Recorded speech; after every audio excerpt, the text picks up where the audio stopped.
Pada kesempatan kali ini kita akan kembali membahas kitab Al-Hikam, hikmah yang ke-17. Insyaallah singkat, padat, berkah, manfaat dunia akhirah. Qala radhiyallahu anhu, ma taraka minal jahli syai'an man arad an yahdutha fil waqti ghairu ma adharahu Allahu fih.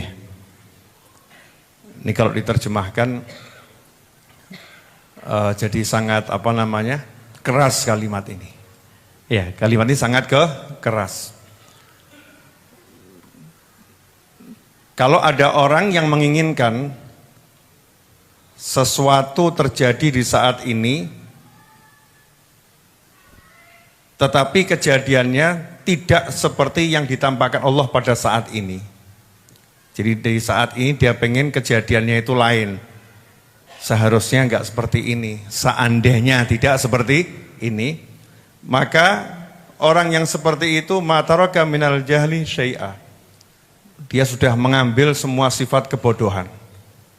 Ya, tidak menyisakan sama sekali yang namanya kebodohan. Jadi alias kalau diterjemahkan sangat bebas, teramat sangat bodoh seseorang yang dia saat ini menginginkan kejadian yang lain. Menginginkan kondisi yang lain. Bagaimana itu? Jadi saat ini dia sedang menjadi misalnya pegawai kantor A. Terus dia melamun dalam lamunannya, seandainya dulu saya itu melanjutkan sekolah, kan saya nggak akan jadi pegawai semacam ini. Nah, ini termasuk ciri orang-orang bodoh. Ya, termasuk ciri orang-orang bodoh. Atau seandainya tadi pagi itu saya tidak berangkat kerja, saya tidak akan ketabrak motor. Nah, ini ciri orang-orang bodoh. Seandainya tadi saya itu mau pergi ke pasar, saya akan ketemu di toko dengan fulan, yang fulan itu tadi ke toko saya. Seandainya ketemu dia, barang saya pasti diborong. Gara-gara saya nggak ke pasar, ya akhirnya nggak ketemu dia, akhirnya hari ini nggak dapat uang, nyesel dia. Ini termasuk ciri orang-orang bodoh. Jadi kalau seseorang itu pengen saat ini dia mendapatkan sesuatu yang, misalnya saat ini laginya dapat uang 100.000, dia nyesel, seandainya tadi saya nggak berangkat ke Masjid Ar-Raudhah, dapat 2 juta saya. Gara-gara berangkat gak ketemu orang yang mau bayar hutang, akhirnya 2 juta hilang. Nah, ini termasuk ciri orang-orang bodoh. Kenapa? Karena dia menginginkan, mengharapkan sesuatu terjadi, padahal yang terjadi bukan sesuatu itu. Udah lewat itu, sudah lewat. Alias takdirmu saat ini adalah ini, kok kamu minta takdir yang lain. Nah, ini dikatakan bodoh karena dia menganggap berarti yang membuat dia seperti ini gara-gara itu. Gara-gara tadi saya berangkat ke kantor ketabrak. Jadi ketabrak itu menurut dia gara-gara berangkat ke kantor. Gara-gara berangkat pengajian, yang mau bayar utang nggak ketemu saya, nggak jadi bayar. Jadi nggak jadi bayar itu gara-gara berangkat pengajian. Gara-gara dulu saya tidak melanjutkan sekolah, maka saya jadi pegawai kantor yang gajinya UMR rata-rata. Seandainya saya terus kuliah, saya akan jadi pejabat ekselon apa, saya nggak paham juga ya. Gajinya itu di atas UMR, gajinya luar biasa banyak. Jadi dia gajinya saat ini UMR rata-rata gara-gara tidak melanjutkan kuliah. Ini kalimat-kalimat semacam ini muncul dari orang-orang yang dikatakan super bodoh karena dia tidak mengenal bahwasannya yang terjadi itu bukan gara-gara, tetapi karena Allah yang menghendaki. Karena Allah yang menentukan. Karena Allah yang sudah memilihkan. Tidak ada suatu peristiwa bisa terjadi kecuali atas izin dari Allah Subhanahu wa ta'ala. Jadi nggak boleh kita semacam itu. Tugas kita menjalankan syariat. Kalau saat ini diuji, ya kita harus pakai pakaian namanya sabar.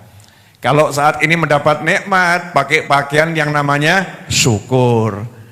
Kalau saat ini berbuat dosa, maka pakai pakaian yang namanya istighfar, minta ampun. Kemudian bertobat. Kalau saat ini taat, maka kita mensyukuri nikmat taat tersebut tanpa menyalahkan kondisi apapun. Jalankan saja syariatnya, selesai. Enak tuh?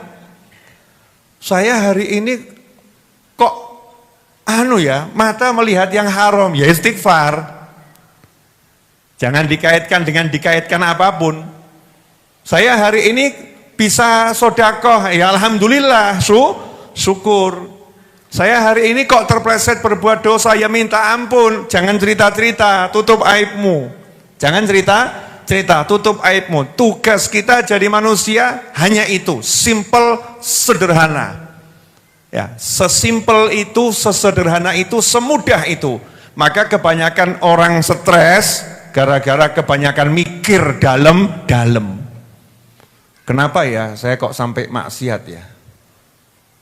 Kenapa saya ditakdirkan maksiat ya? Kok takdir saya seperti ini ya? Loh, kenapa saya kok jadi orang yang hidupnya susah ya? Kenapa takdir saya susah? Nyalakan takdir semua, takdir.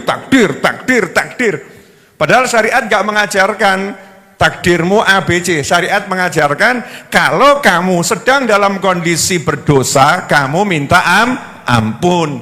Dalam kondisi berdosa, kamu tutup aib.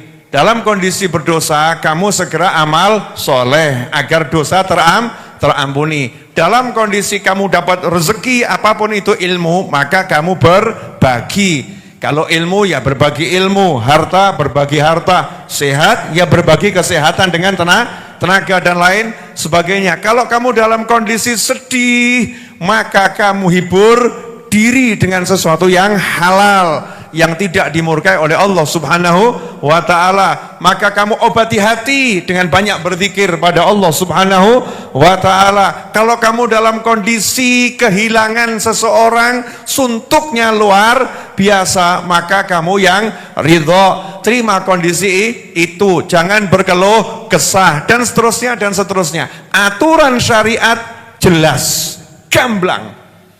Nggak ada, kalau ada kondisi mikir dalam arti yang dikait-kaitkan sama takdir ya. Terus hati ini beruat, pikirannya ruwet, berkuing jeduk-jeduk no tembok. Ya, kena gangguan. Agak goyang sedikit sampai meleset. Paham maksudnya kan? Goyang sedikit sampai meleset, dikembalikan susah. Habis itu ngelamun, saya ketemu malaikat. Wah, lebih hebat lagi itu. Saking melesetnya ya, sampai bilang ketemu malah malaikat. Padahal sholat jamaah tidak pernah.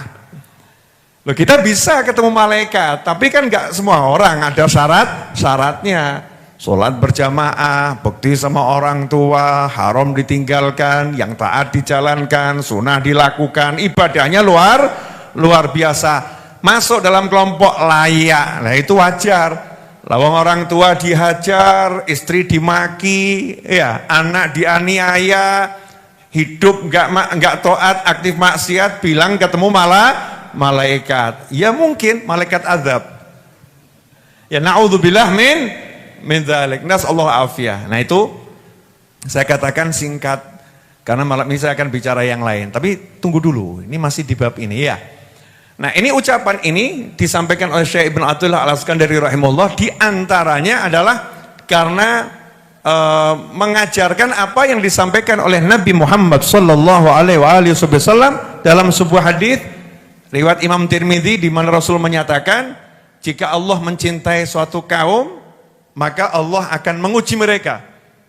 Allah akan menguji mereka, ibtalahum, mereka akan diuji.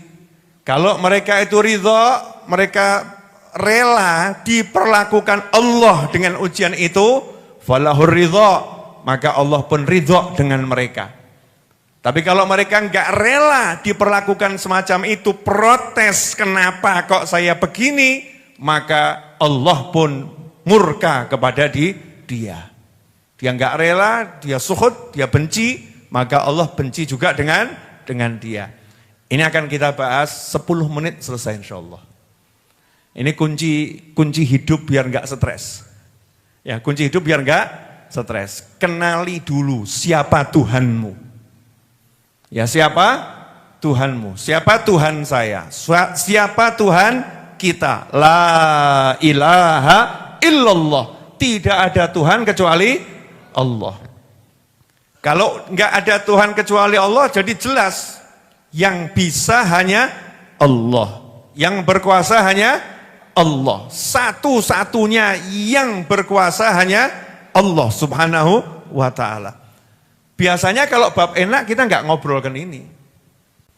Orang punya duit banyak, nggak bahas dia.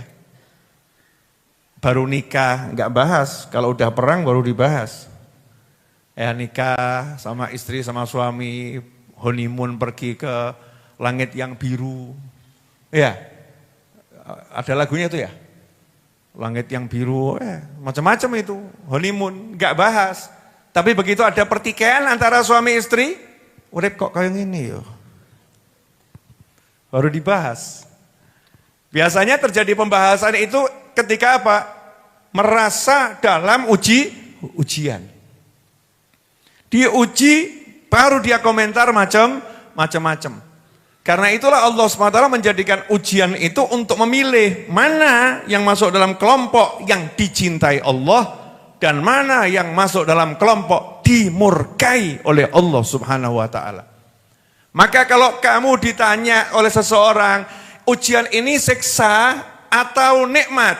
Ujian ini siksa atau penghapus dosa? Ujian ini siksa azab untuk saya atau mengangkat derajat? Jawabannya sederhana. Kamu diuji ini hatimu senang atau protes? Protes, azab berarti. Kalau kamu diuji hatimu nyaman, ya sakit ya sakit, sabar ya. Tapi hatinya nyaman, Allah yang uji kok ya. Saya senang-senang saja, cuman saya minta sama Allah biar ujiannya segera diangkat. Biar dikasih solusi. Hatinya enggak gersulo, semeleh, hatinya semeleh. Maka yang semacam ini dosa diampuni, pangkat dinaikkan ya. Falahur ridho, maka dia langsung dapat pangkat yang tertinggi. Diridhoi Allah. Falahur ridho. Karena itu kalau mau tahu kondisi kita di sisi Allah Subhanahu wa ta'ala sederhana. Bu, hari ini ngeluh berapa kali? Iya, bapak-bapak hari ini ngeluh berapa kali? Kita hari ini ngeluh berapa kali? Kan Allah nguji kita macam-macam hari ini ya. Mungkin ada yang kepleset, gelundung, kemudian kakinya sakit. Waktu itu Mas Alfian Raudhah nih, mau berangkat ke Raudhah, kebetulan bannya kok tidak lihat aspal gitu ya. Karena habis hujan, jadi masih becek. Nah aspalnya itu ada lubang ya. Bannya tidak lihat aspal. Kalau lihat kan bengkok dia ngindari. Karena ketutupan air masuk ke dalam lubang. Ya, akhirnya ya alhamdulillah gelundung. Ya, gelundung. Nah, cuman doakan Beb agar segera pulih biar bisa ke Raudhah lagi. Nah, Masya Allah itu. Itu namanya diuji enggak protes. Ya diuji cari solusi. Solusinya minta doa. Dan enggak lama udah di sini dengan wajah yang bengkak-bengkak sembam-sembam habis ciuman sama aspal. Ya ciuman sama aspal udah tugas lagi. Yang ikut nyedoti karpet, ya bersih-bersih. Bantu-bantu ngurusin majelis. Ini kan sesuatu yang bagus, yang luar biasa. Nah kalau diperlakukan seperti itu kok ridho, enggak protes, enggak protes, ridho, tahu Allah yang izinkan itu terjadi, maka orang yang seperti itu langsung naik. Falahur ridho, maka dia dapat ridho dari Allah Ta'ala. Nah kok ada seorang istri, maaf ya Bu, ini nanti dua-duanya saya kasih contoh. Tapi kan katanya pepatah ladies first. Ya, wanita duluan, betul? Betul? Bu? Jadi yang kasih contoh wanita dulu atau laki dulu? Wanita, katanya wanita sepakat. Iya, tidak apa-apa Bu, ini contoh ini banyak dialami. Banyak dialami. Ada seorang wanita tinggal di kos-kosan. Karena suaminya tidak mampu kontrakkan rumah. Jadi suaminya baru mampu ngekos. Dan kosnya itu di pinggiran kota mepet dengan sawah desa. Jadi belum lagi mepet sama perkampungan desa, sama sawah desa. Artinya kos yang super murah. Ya, super murah. Kondisi kosnya itu kalau begitu dibuka pintu kamarnya, Masya Allah. Sangat teramat, sangat super sederhana. Wanita ini kemudian suaminya berangkat kerja. Pulang kerja, suaminya laporan, "Dik, saya dipecat dari kantor." Wanita ini kemudian ketika mendengar berita itu, ini musibah, ini ujian. Wanita itu kemudian berkata, "Sudah susah kok masih dibuat susah ya. Sudah susah kok masih dibuat susah. Kenapa hidup harus seperti ini?" Terus naik, "Kenapa dulu aku nikah dengan dia?" Nah, mulai lagi. Ya, kenapa dulu aku tidak menikah dengan sang mantan? Lu malah kurang ajar. Sang mantan sekarang mulai nih, sang mantan sekarang jadi direktur. Dan posisinya dia masih single, kelihatannya dia masih mencintai aku. Mulai setan masuk. Ya, setan mulai masuk. Udah enggak ridho dengan kondisinya, mulai ngikuti bisikan setan. Insya Allah perempuan seperti ini tidak ada. Amin. Tapi faktanya mungkin ada. Ya, faktanya mungkin ada. Maka wanita yang semacam ini, sudah dia susah, bukannya dapat ridho Allah, dimurkai oleh Allah Subhanahu wa ta'ala. Ngeri atau enggak ngeri? Itu paling enggak enaknya manusia itu udah susah di dunia, susah di akhirat. Ya, itu enggak enaknya manusia. Padahal orang itu kalau di dunia susah, paham ilmunya, enggak akan susah. Nanti saya kasih contoh, boleh ya? Nah, ini contoh. Lanjut. Sekarang pria, kan biar adil ya. Biar adil. Sang pria pulang dari kantor, sama kasusnya dipecat. Tinggalnya itu ya sama, ya, di rumah yang sama, wanitanya sama. Lapor pada istrinya, "Dik, aku dipecat." Musibah atau enggak musibah? Musibah. Istrinya ngomong, "Dadi wong lanang ra becus. Golek duit ngono wae kok ora iso. Gorok kono dadi wedok." Kalimatnya celeng. Saya mau nanya apa? Sakit atau super sakit, Pak? Super sakit. Nah, terus jenengan di dalam hati komentar, "Kok rabi mbek wedok kaya ngene aku mbiyen ya. Kenapa aku dulu menikahin perempuan semacam ini? Kenapa kok istri semacam ini yang mendampingi hidupku? Sudah susah, sampai rumah tambah susah. Hidup macam apa ini? Seandainya dengan si dia." Masya Allah. Sama ini mikirnya, setannya podo soalnya. Tunggal kecamatan, tunggal kelurahan. Belum ada setan dari luar kota, masih sekitar itu aja setannya. Ya objeknya ya model begitu.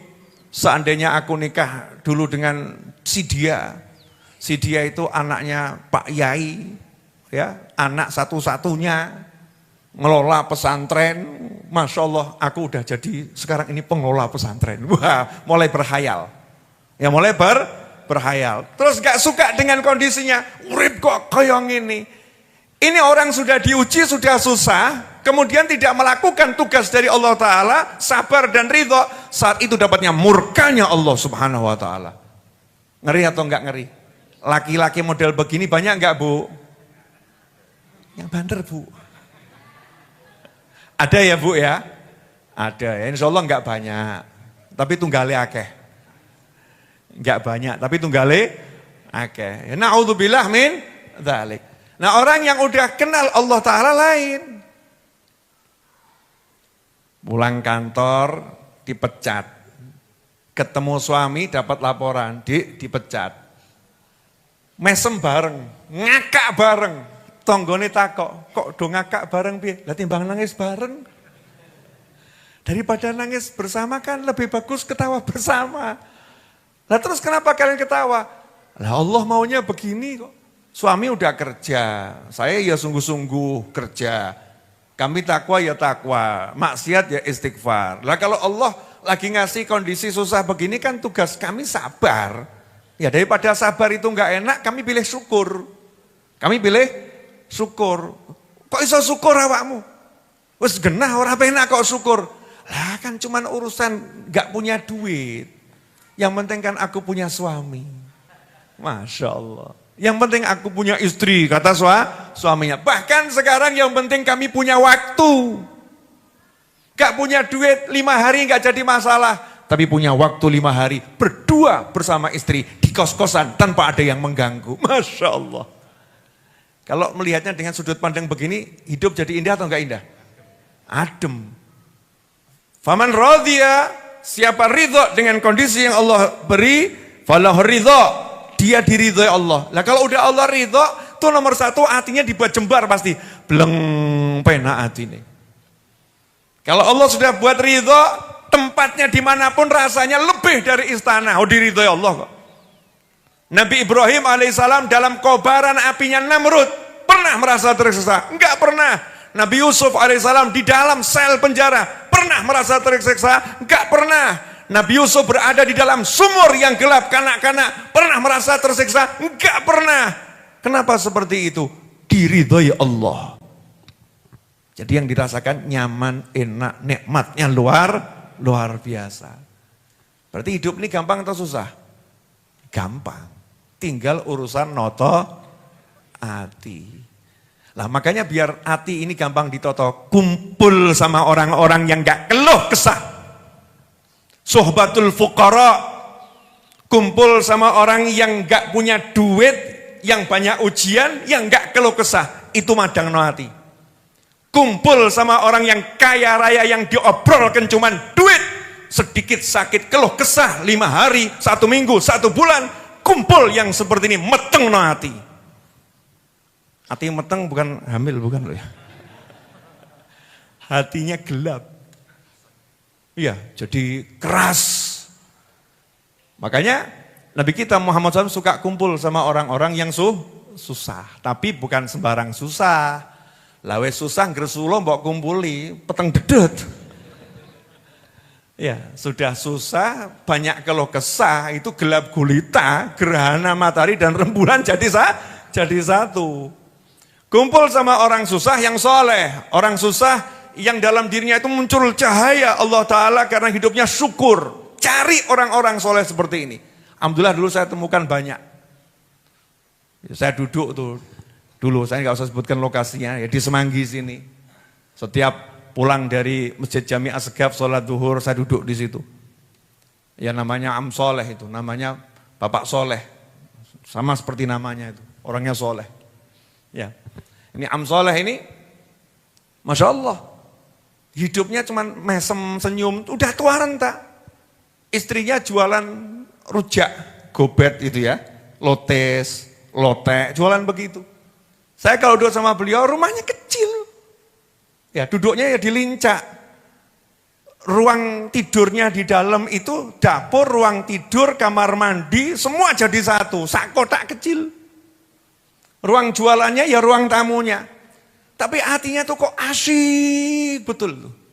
Saya nanya, Am Soleh, masih kerja enggak? Masih, kerja full. Saya tuh dulu alhamdulillah anak kecil, tapi teman saya orang-orang tua semua.